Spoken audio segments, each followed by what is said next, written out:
പിച്ചക്കാരാക്കുമ്പോൾ പിച്ചക്കാരിൽ നിന്നുള്ള ഒരു ദൈവമായിട്ട് ധനുഷ് അവതരിച്ചിരിക്കുകയാണ്. സിനിമ എത്രത്തോളം വിജയിക്കും എന്നുള്ള പ്രേക്ഷകരെല്ലാം പറയട്ടെ. എന്തായാലും ഒരു പിച്ചക്കാരുടെ ദൈവമായിട്ട് നമ്മളുടെ ധനുഷ് മാറിയിരിക്കുകയാണ്. എന്തായാലും അത് നല്ലൊരു കൺസെപ്റ്റായിരുന്നു. പക്ഷേ അത് കുറച്ച് അവതരിപ്പിച്ചതിന് കുറച്ച് പാഴ്ചകളൊക്കെ പറ്റിയിട്ടുണ്ട്. പക്ഷേ പിച്ചക്കാരുടെ ദൈവം ഇവിടുത്തെ രാഷ്ട്രീയക്കാരുടെയും ഉദ്യോഗസ്ഥലോട്ടി നമ്മളെ വീണ്ടും വീണ്ടും പിച്ചക്കാരാക്കുന്നു. അതിനെതിരെ ഒരു പിച്ചക്കാരൻ തന്നെ ദൈവമായിട്ട് അവതരിക്കുന്നു. ഇതാണ് സിനിമ. കഥയിൽ നമുക്ക് ശരിക്കും കീഴ് കുടിക്കാൻ നോക്കിയാൽ സാധാരണ ഒരുപാട് ലോജിക്കൽ ഇഷ്യൂസ് സംഭവങ്ങളൊക്കെ ഉണ്ട്. പക്ഷേ അവർ ഉദ്ദേശിച്ച മെസ്സേജ് വളരെ സ്ട്രോങ് തന്നെയാണ്. അത് ധനുഷിൻ്റെ പെർഫോമൻസിലേക്ക് അത് തിയേറ്ററിലേക്ക് വന്നിട്ടുണ്ട്.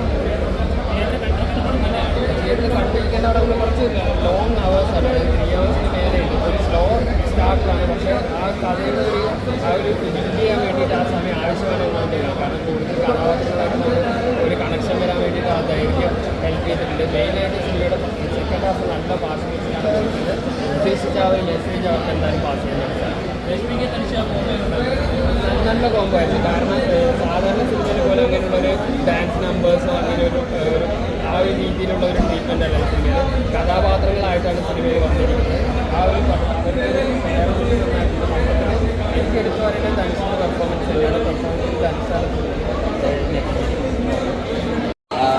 ഈ പ്രോജക്റ്റിൽ ചെയ്യാൻ കഴിഞ്ഞതിൽ വലിയ സന്തോഷം.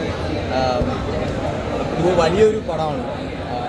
ഓഡിഷൻ വഴിയാണ് അതിനകത്ത് കിട്ടിയത്. ഏകദേശം ഒരു 1.5 വർഷത്തോളം ഉണ്ടായിരുന്നു ഷൂട്ട്.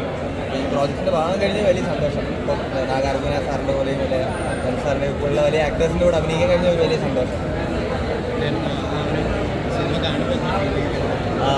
നമ്മൾ മൊത്തം കഥ എനിക്ക് അറിയില്ലായിരുന്നു. ഇപ്പോൾ കാണുമ്പോഴാണ് അത് മനസ്സിലാക്കുന്നത്. അപ്പോൾ ഭയങ്കര ഇമ്പാക്ട്ഫുള്ളാണ്. ഇമോഷണലി ടച്ചിങ് ആണ്. ലൈക്ക് ഒരു ക്ലാസ് ഡിഫറൻസ് ഒക്കെയാണ് പടം സംസാരിക്കുന്നത്. ഒരു തെലുങ്ക് സിനിമ ഇതുപോലുള്ള സബ്ജക്റ്റുകൾ വലിയൊരു സ്കെയിലിൽ സംസാരിക്കുന്നു എന്നുള്ളതും അതുപോലൊരു ഇമ്പാക്ട്ഫുള്ളായിട്ടുള്ള മൂവിയുടെ ഭാഗമാകാൻ കഴിഞ്ഞതിൽ വലിയ സന്തോഷം. സംസാരിച്ചിരുന്നു സാറിനോട് ചെയ്യുമ്പോഴാണെങ്കിലും ഇതിന് നമുക്കൊരു പേടി ഉണ്ടാവുമല്ലോ. അപ്പോൾ പടത്തിനകത്ത് നമ്മൾ ആദ്യത്തെ ഷോട്ട് പുള്ളിയുടെ ഇങ്ങനെ ഒത്തിരി കയറി പിടിക്കുന്ന ഒരു ഷോട്ടായിരുന്നു. അപ്പോൾ നമുക്ക് വലിയ ആക്ടറാണല്ലോ അദ്ദേഹത്തിൻ്റെ കൂടെ അങ്ങനെ ചെയ്യാൻ. ഞാൻ സാർ എങ്ങനെയായിരുന്നു അപ്പോൾ അദ്ദേഹത്തോട് തന്നെ ചോദിച്ചോളൂ.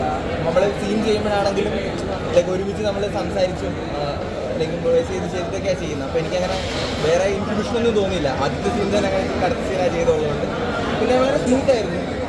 ലൈക്ക് പുള്ളിയും നമുക്ക് കാര്യങ്ങൾ പറഞ്ഞു തരാം. നമുക്ക് അങ്ങനെ ചെയ്യാം ഇങ്ങനെ ചെയ്യാം. കൂടെയുള്ള വളരെ കുറച്ച് സീൻ ഉണ്ടായിരുന്നു. പക്ഷെ എങ്ങനെയാണെങ്കിലും ആ സീൻ ഭയങ്കര രസമായിട്ട് ചെയ്യാൻ വേണ്ടി കഴിഞ്ഞു. അതെ അതെ. അപ്പോൾ ലൈക്ക് ഒരു 2-3 ഗെറ്റപ്പ് ഉണ്ട്. അപ്പോൾ 2-3 വേരിയേഷൻ ഉണ്ട്. അപ്പോൾ അതൊക്കെ ഭയങ്കര രസമായിട്ട് അദ്ദേഹം ചെയ്തിട്ടുണ്ട്. നമുക്ക് ഒരു ലേണിംഗ് എക്സ്പീരിയൻസ് ആണ് അവരോട് ചെയ്യുന്നത്.